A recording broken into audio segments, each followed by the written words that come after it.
Hi crafty friends, welcome back to the Old Paper Lady. I'm Lori, thank you for joining. Today I'm going to take a basic old Aldi cereal box and turn it into a mini album for my grandbaby's birthday. Her birthday is going to be April the 24th, and I'm going to make her a mini album for her pictures. So I wanted to get that done before I got into another journal and making the bits and bobs for that. But the measurements I'm going to give you for this box will be good to take, because it's a 2 3/8 inch spine. That would be good to have a multiple signature journal in here. I would probably put maybe 2 with about 6 to 8 pages, or you could do 3 with, you know, somewhere around 5 or so pages in each signature. I wouldn't try to do no more than that on just a 2-inch spine, basically. So what I did was, you can see where it was put together here. So I just broke that piece apart, and this opens up, and this is my natural spine. So instead of having to take and cut chipboard and measure it from 12 by 12 sheets and cut it down, I'm just going to take the cardboard that, you know, I ate all the cereal, so I'm just going to use this. And I've taken and made mini albums with this. I've not yet made a journal cover with this, but the size dimensions that I'm going to cut this down to would be great to make a multi-signature journal. So with that being said, this box right now, before I cut it down, is 7.5 wide, and without the flaps, if I can hold my ruler still, without the flaps, it is 11 3/8 inch tall. So I'm going to cut it down to where it's going to be 9 inches tall, and it'll be 6.5 inches wide. And the reasons why that would work great for a multi-signature journal as well is because, you know, most of our journals are going to be 9 inches tall anyways, and most of our papers are going to range from about, depending on if you have a printer with a border trim around it, or if it's borderless, and if you're using 12 by 12 cardstock, and that'll allow for the bulkiness. So, you know, like sometimes when you fold pages, you fold them, and you'll have, you know, like the little cascade of the papers. By the time you get done with the signature, you'll have them cascading out, which, you know, you can trim that off and even them all up. Just keep in mind that your outside paper and your inside paper may, depending on how many pieces of paper you put in your signature, may have a difference of anywhere from 1/4 of an inch all the way up to about a good inch. If you put, you know, 15 sheets of paper in there and they're all cascading out and you trim it, the middle piece is going to be shorter than your outside piece. So therefore, that's why, you know, if it's the little cascade paper bits, I don't trim that. I can cover that up and put lace on the side, and it'll be fine. So I'm going to try my best to go ahead and get this cut down. And the trimmer that I'm using is a heavy duty Fiskars rotary trimmer. Be careful using it. And it says it can cut up to 20 sheets of paper at a time, depending on the size. Now, I'm sure that would probably be regular printer paper. But now I was cutting it, and it jumped the track on me. Like, it literally came off, and this was bowed up, and I had my paper stuck in it. So just be mindful of that. You know, even though it says you can, it doesn't give you a weight, you know, like 65-pound cardstock or 110-pound cardstock. The 110-pound cardstock, 8 sheets, it will jump track on you. and I had to take a hammer and basically beat it back onto its track and get a new blade. So just be careful with that. And see, and this is a protector, so you can't, you know, try to not cut your fingers off. So basically what I'm going to do is I'm going to try my best to get this where I can manage it. So I'm just going to cut the flaps off basically right now to where we can get it down to where we can actually get a good measure on it. So I'm just going to try to cut it as best as I can. And this is probably going to be a little loud. And I know some of you were like, well, why didn't she cut it off the video? Well, then I couldn't show you how I did it and why I'm doing it that way, or, you know, how you can just take a plain cereal box and cut it down and make you a multi-signature journal or a mini book.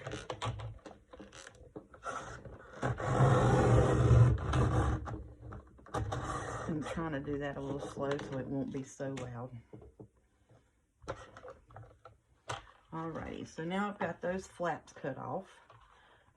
Be mindful, do not cut the side where your natural spine is. You want to break it apart where it's put together, because all boxes will be put together. Like, it'll have a natural true spine, and then it'll have a piece where it's glued together on the inside of a box, and you can just break that apart. Okie doke. So now I'm just gonna lay it flat.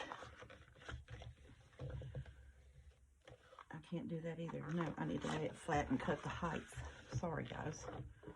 Lay it flat, cut the height. So it's going to be 9 inches tall. So I'm going to lay it flat, push it up against my bar at 9 inches, and we are going to cut it. And that will be our height.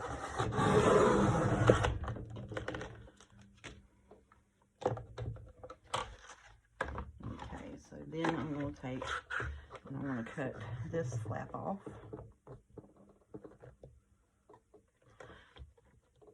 Let's see. So I need this to be 6.5 inches wide. So you can take where it has your natural bend right here, and you can line it up on your measurer at 6.5 inches. Push that up.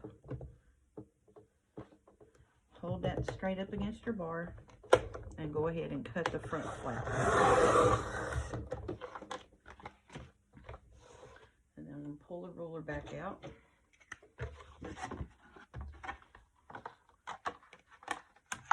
I'm going to check. So where that bend is right here to the edge is 6.5 inches. We're going to flip over. We're going to do the same thing on the back. Take our natural fold, put it at 6.5 inches. Let's slit it.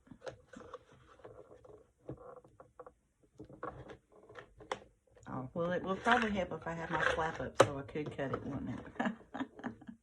I know somebody was saying, hey, you can't cut it with your flap down, lady. All right, so then we're going to take and cut that. And so now, there is our 6.5 by 9 book. See? Magic. Not really. So then what you would do if you were going to turn this into a journal, you can cover it with fabric on the inside and out. Now if you did fabric on the outside, you would cover it and miter your corners and pull your fabric over, and then you could put a fabric piece on the inside, or you can take and put paper down on the inside and cover it. Either way you want. So that's how you would do a cereal box cut down into a journal cover. Now this size here, you can take and you can use 12x12 papers. And like I said, if it has that cascading edge on it at 6.5 inches, that'll give you a good coverage for your 12x12, especially if it's thicker cardstock where it won't stick out the end. And then when you put lace bits on it, you can even your lace up, and you can tell that it has, you know, the cascading edge on your papers on the inside. So if you put your lace on the sides of it, it'll even it up. Now at this point, what I'm going to do is I'm going to take and I'm going to cover the outside of it with 65-pound cardstock to make my mini book. I'm going to move this out of the way. And the reason why I use this rotor cutter for that is because you don't want to use your good paper trimmer on cardstock or chipboard.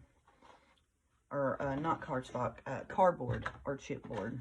And this is basically, you know, like a thinner chipboard is what this is.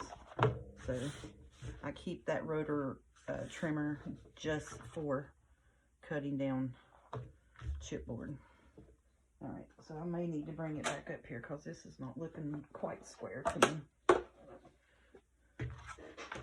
Let me put a little measurement on that right quick.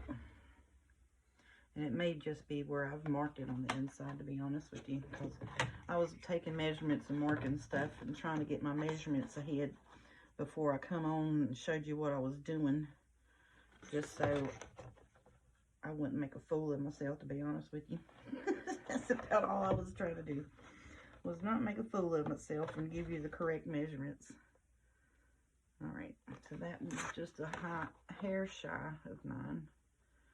Yep.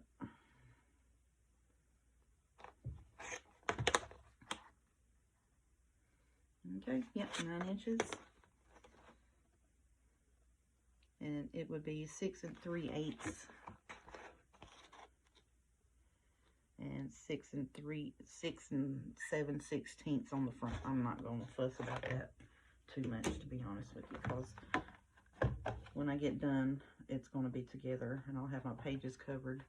So I'm going to cover the outside, I'll cover the inside, and before I cover the inside, I will have to hunt, or well, not really hunt, I just got to get it out of the box, my ribbon that I want to put on here. And I don't think I'll have to hunt too far, I hope not. But we're going to we'll do the outside cover, and I'll give you some measurements on some pages for the inside. And basically all I'm doing is making a, I'm going to take and score my 8.5 by 11 cardstock. I'm going to score it at 1/2 inch to have a good glue down. And this will be the inside build pages where you're going to put your bulk for like your printed paper and your pictures, your decorative paper. For the build, you would use 110 pound because it will be able to hold it up to that, flipping and flopping back and forth. So I'm going to put a score on this after I cut it down to size. So right now what I'm going to do is I'm going to take 2 12 by 12 white 65-pound cardstock, and I'm going to glue them together here in the middle, and I'm going to wrap this cereal box in it, and I'm going to fix it to where you can fix it to where it, you know, it meets in the middle like this, in the middle of your spine, and that'll be sturdy and fine. But I'm not wanting to cut a whole bunch off of this, to be honest. I just don't want to fool with cutting it too much. But you still, you know, want your same 1-inch border all the way around so you can wrap it. And then that's what I'm going to do to it. So I'll take and wrap it all the way around. So right now what I'm going to do is I'm going to get my white wet glue, and I'm going to glue these two papers together.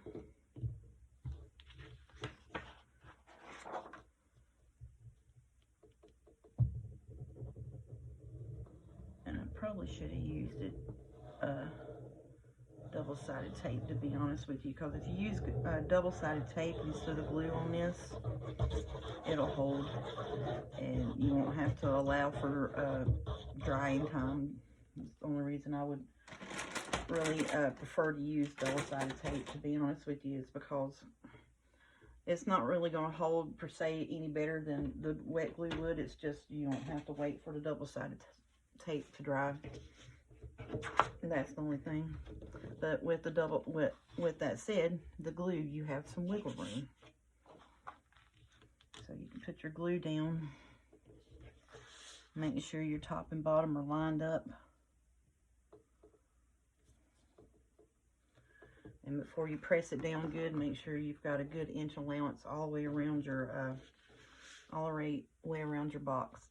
And you would do the same thing if you were wrapping this for a journal.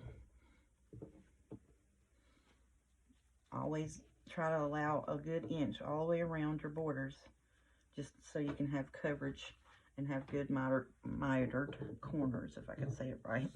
It's getting a bit late here. I worked an early evening shift this morning. Came home and got my Toomey order. I was so excited about that. Put that up and shared that with y'all. And then now this is, I was like, well, I need to get my journal pieces out and see what I'm going to do with it. And I was like, nope, I need to make my little moonbeam. I need to make her a book for her birthday so we can put her pictures in it. So that's what I said. I was going to show you guys this. It's going to be a cereal box mini album. It's a quickie. It is really quick, actually. I may not be making it look like it is, but I'm trying to make sure that I go through and give you the actual, you know, the measurements on it. And like I said, you can take this and you can use this same cereal box measurements for your multiple signature junk journal. And you can cover this with fabric, you can cover this with printed paper, and you don't have to do the whole covering bit where I'm wrapping it around. I just want it to be wrapped around because this is, you know, I could just put the decorative papers down, but I want to make sure I cover this up. Now on the inside, I could have put the decorative papers down right up to the edge. You can ink around it and it would be fine. But I just wanted it a little more finished on this is all, because I want to be wrapped. So then what I'm going to do is I'm going to take and I'm going to glue my box down just like this. So I'll flip it over and make sure that the printed side is glued down, because this is your natural fold, and you won't, and if you try to fight it the other way, see, it's just going to bow up on you. So it's going to take a little bit of work and to get the sides folded up once you give it covered, but we're going to get it glued down here. I need to get my glue back out. Quit putting your glue up. So I'm just going to flip it over, and I'm just going to go around the edges of it. Oh, I got something on the bottom of my glue. I must have set it in a dirty spot on my desk or something. Probably set it in glue. That's probably what happened.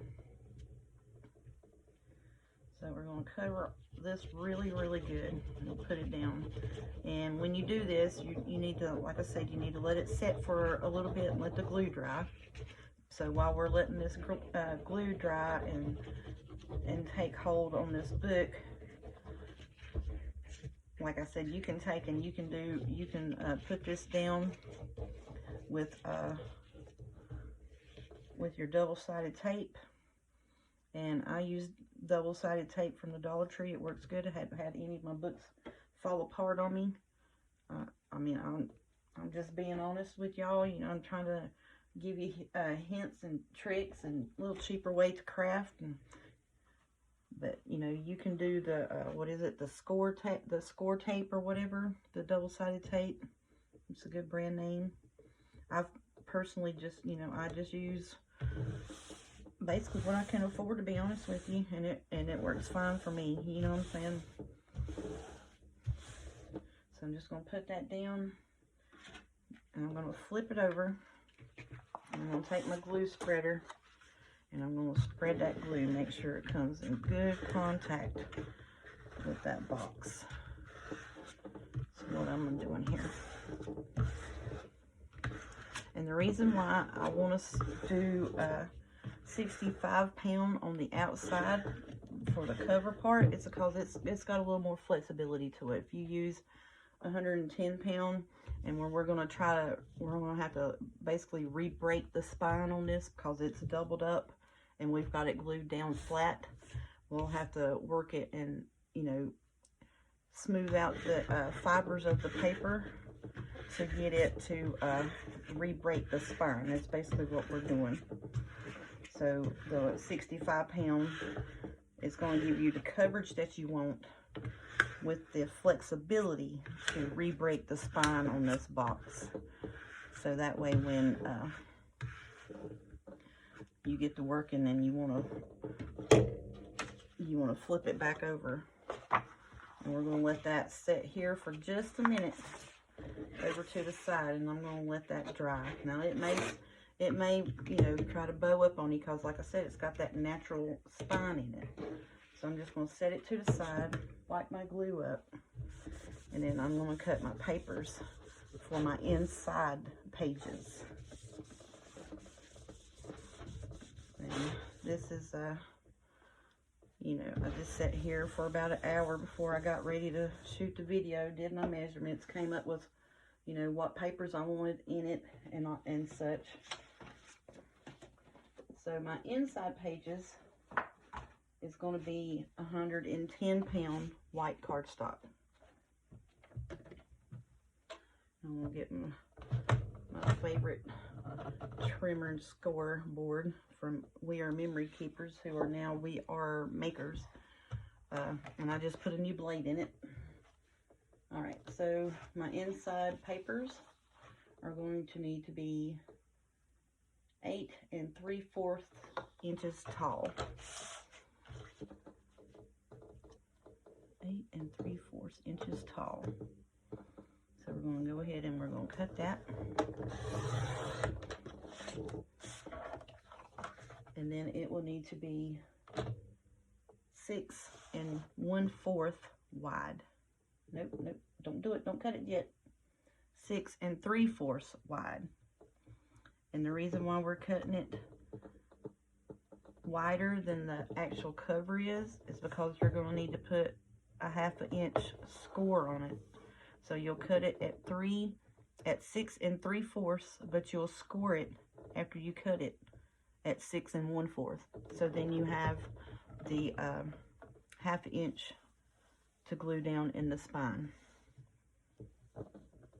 Alright, so we are cutting it wide at 6 3/4. And I hope I didn't cut it the wrong way. Because like I said, it's been a long day. Yep. Alright. So on your 6 3/4 side that you just cut that, you want to go ahead and score it now so you don't get confused later when we get to putting the bits together. So I'm going to go ahead and I'm going to score that at 1/4 of an inch. Nope, 1/2 of an inch. Because you need a 1/2 inch. Yep, 1/2 inch. So on the 6 3/4 side, you're going to score at 1/2 inch. Whoops, and hopefully not run out of the score line, because this is 110 pound cardstock. And I was just loosely lily-nilly in it there, and it skipped the line on me. Alright. I'm just going to go ahead and fold that over. So that is my first inside page. So it is 9 inches tall. Oh, quit lying to the people. Just write it on the paper, lady. Alright. And you're going to cover this up, so I'm going to write it down. It's going to be 8 3/4 inches tall. And you will cut at 6 3/4 inches wide, but you will score it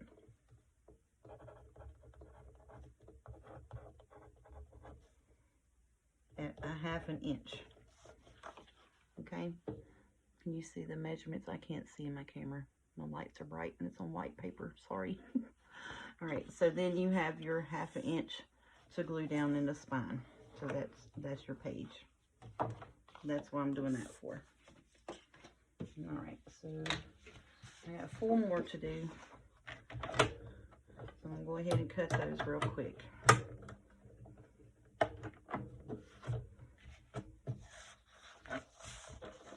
So I hope everyone has had a good weekend and visiting with family and such, and didn't get fooled out on your April Fools. And we're in the middle of the week now, trying to get to the weekend. Well, I can't wait to get to the weekend, because on Saturdays, I usually try to spend most of my Saturday getting videos ahead for the next week. Well, this past Saturday, I spent a portion of my day making a video or two, but most of my day I spent in the thrift shops and hanging out with my sister. So I didn't stay on my schedules. Now I'm a little behind this week. And that's why I'm a little dingy tonight, because it's late. It's like, I want to say it's like 3 o'clock here on the East Coast.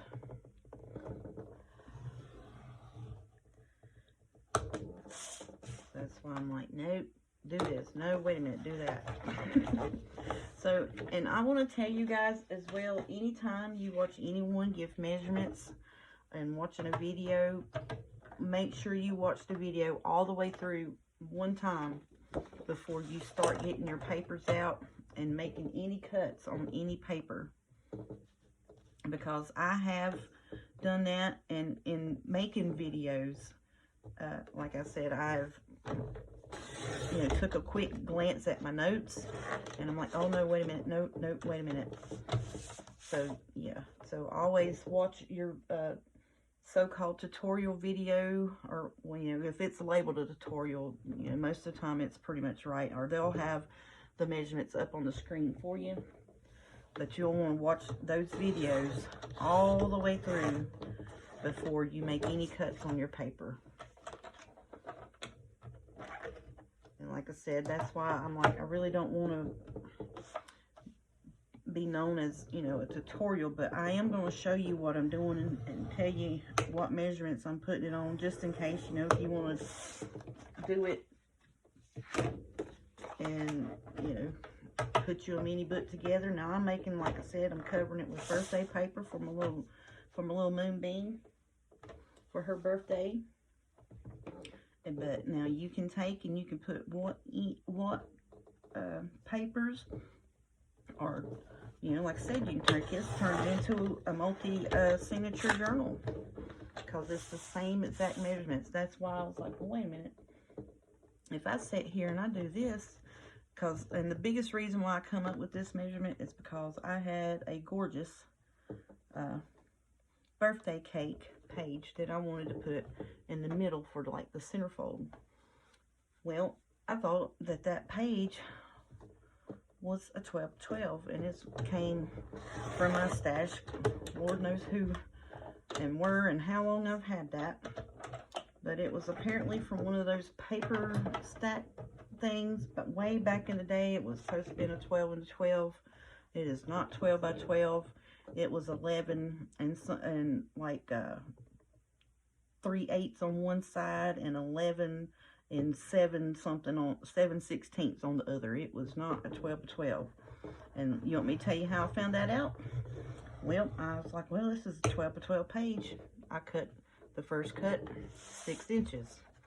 Put them together, and I was like, now why is that, way different than the other one? Because that page was not 12 by 12. So before you make any cuts on older stash scrapbook papers that are supposed to be 12 by 12, make sure you measure them. Because I've run across that here a bit lately, where it's supposed to be 12 by 12, but it is not 12 by 12. Alright, so most of the time on all these little offcuts like this, I'll just throw them in a scrap box, and later on I can use that for, like a hold down a flap, or, or put it on a page for like a journal card or something, for a flip out or whatever, a little hidden flippy flap thing. You can use them for whatever. So I'm just going to put it over here, and I'll put it up in my scrap box. Now, what do we need to do now? let's see. All right, so we got our papers cut. So now I'm going to take and I'm going to cut down my inside pages. So my printed papers are going to be 8.5 tall by 6 inches wide. So then that way it'll leave me a 1/4 inch border of white all the way around them. Oopsie, sorry, fumble fingers, and it's late. So these I'm going to try because they are a little thinner. Now, if I had this and I wanted to take and make me a journal out of it, you just fold it in half. Works great. Same exact thing because it is 8.5 inches wide by 5.5 or 8.5 inches long, tall by 5.5 inches wide, and it would fit right in this little box, and it would work out great. So on the back, if you were doing a journal and you didn't want the white bits on your printed scrapbook paper or your bought scrapbook paper, this paper came out of a pad from Hobby Lobby. It was, I think it was called 4 Seasons or All Seasons, and it had some birthday papers. It had, you know, from New Year's all the way to Christmas in it. Any type of celebration type thing you would want to do. So, but yeah, you would fold that in half, and like it.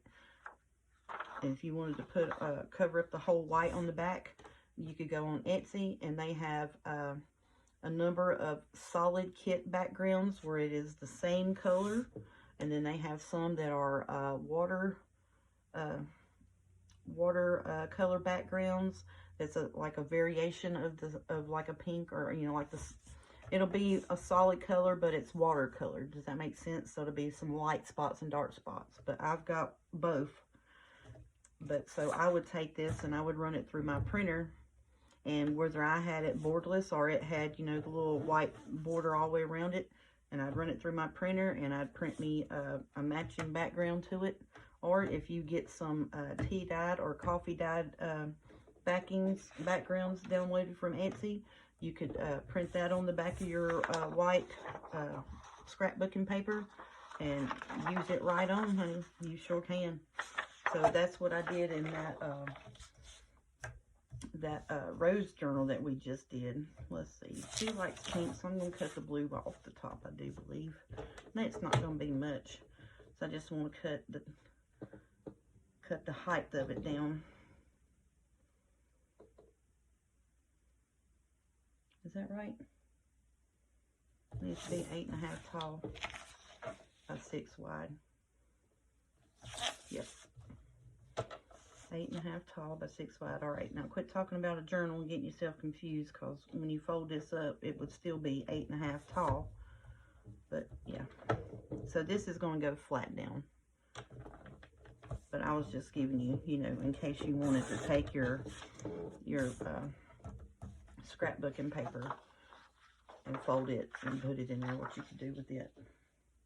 And it needs to be 6 inches wide, so then I can glue this flat down on my page. And then these little bits, save them, because you're going to need a border strip on the outside, and then, you know, like the cover to spine with. Always save those, and then you can use them later on as well. All right, so always be mindful where this is directional. So your tall portrait, height-wise, vertical, be mindful of direction. So mine is going to be 8.5 tall, so I'm going to cut it.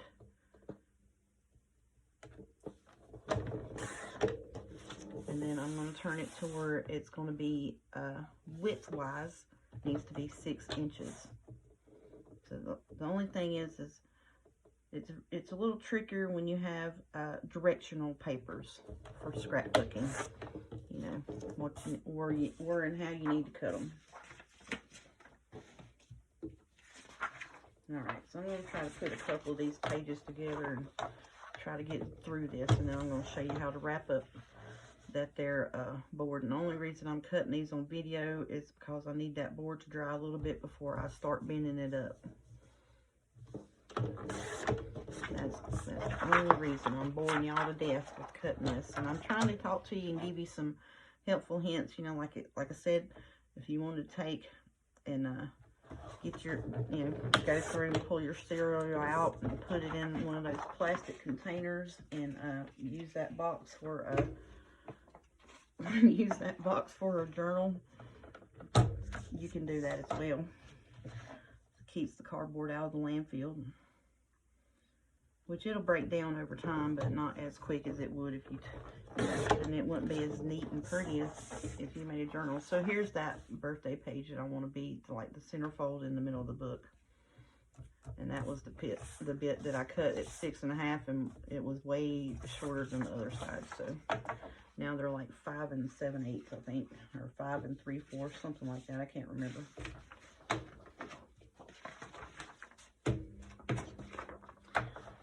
So I'm gonna push this and see if I can get 3 pages cut here this time.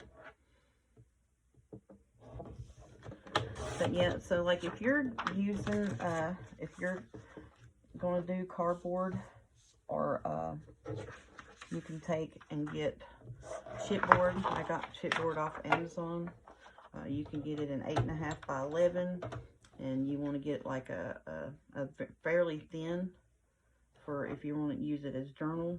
And you do like a medium weight is what they call it, and so you can get 8.5 by 11, and you can get up to 12 by 12. So I got some that's 12 by 12, and I'll take and cut them down because I make different size mini books, because I'll buy a pretty 8 by 8 pads, and I'm like, oh, that'd be just beautiful for a mini book. So that's what I do, and that's part of my coming from the scrapbooking. That's why I said journal making just intrigued me. It really did, because I was like, oh, they make such pretty stuff on just a small canvas, and I'm like, I've got to learn how to do that. I've got to do it. But a lot of my tips and trick has come with trial and error, a lot of error over the years of, cutting stuff with my paper cutter that I should not have been cut with my paper cutter. And if you only have one trimmer, keep you an older blade, and it will cut through the cardboard and it will cut through the chipboard, but just make sure you keep an older blade. But you'll have to cut it on one side and then flip it over, because it won't go through, because it is thicker. But you do not want to cut chipboard and cardboard with your paper trimmer. So you would keep you an older blade from that and switch it out. So when you wanted to go cut your chipboard or cardboard, you'd make a pass a couple of times, and then you'd flip it over and make another pass a couple of times until it came through. Just so you don't have, a brand new blade on your trimmer and you wear it out, because it'll straight dull up one of your paper trimmer blades. All right. So on this, I'm going to show you this little handy dandy thing that I got. So normally if you're using chipboard, and I got this off of Toomey, they have them on Amazon. So it is a book. So like you'll put this here is about what you would need to leave around the edge of your book. And then this is going to be your corner piece where you would put up against it in the corner, and you would cut that at an angle right there to model your corner with. So when you put it down, your corner's covered and pretty, and it doesn't have all the bulk in it. This piece here, normally when you do, when you make mini books or journals, you would, if you used chipboard, now you can cut this apart and place it back down, but where it had a natural fold in it, and it was going to be fairly easy and simple for me just to cover it and then work the paper a little bit to get that fold back. So see, like you ease the paper, to get that fold back in it, and that's why I wanted it to dry. So see, then there's your fold. But now if you do that on a thicker cardstock, 80 pound will work. You'll just have to work it a little slower than a 65 pound. And that's why I said use wet glue to put this down, because it's wet. The fibers of the paper are wet, and it's a little more flexible, if I could talk. So, but anyways, that being said, so like you take this piece here, it's going to be your, like your 1/8. So you would line your, you would line a cover up. You put this down at the top to meet it here, and then you would put your spine and glue that down. Then you would bring it over. You would line up your spine piece, and you would lay your corner down. So that would be your spacing for your chipboard piece. So when you did your fold on your paper, your chipboards wouldn't smack each other. They wouldn't fight each other and rub up against each other. So it doesn't put pressure on that fold, cause your paper to crack. And that's another reason why you need to use no more than 80-pound cardstock when you cover chipboard, cardboard, whatever, cereal boxes. You don't need to use anything more than 80 pounds, because if you do, then that's gonna cause breakage on your spine, because the thicker the cardboard, the harder it is to break the fabric of the paper, and then it'll cause it to be weak. All right, so I'm gonna flip this back over. See, that's too wet. That's okay, because I'm gonna cover it with lace. I'm just trying to get it done on the video so I can show you all what I was talking about doing. But yeah, see, that's still too wet. That's okay. I'll put lace down it. It'll be all right. All right.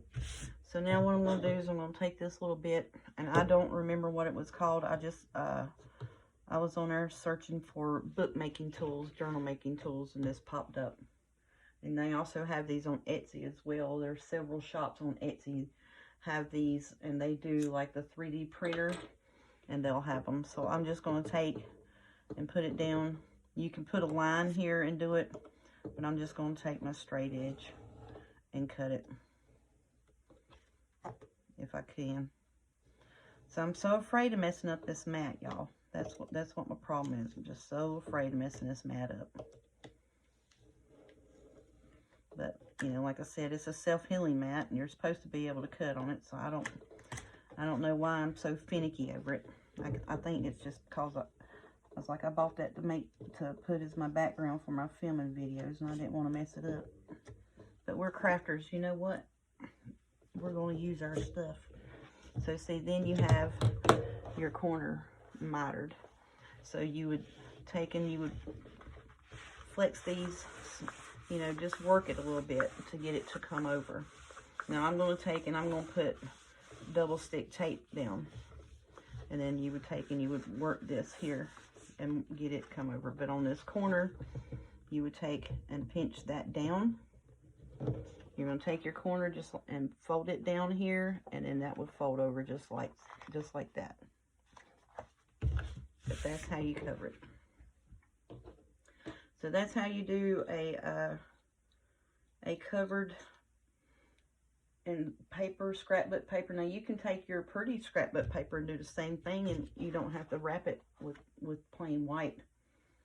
But now if I did that, I would use double stick tape to do that with, because like you can see, you're going to have glue spots. So if it is a thinner scrapbook paper, and I ordered new better than to try to do that when it was that wet, but that's okay. We'll fix that. And it may straighten up when it dries out. But the book's not going to lay flat anyway, see? So it didn't. Well, it did kind of break a little bit right there, but that's all right. But see, there's your spine, and you'll have these bits folded down, and that'll be your book, and it's covered. Then you put your pretty paper down.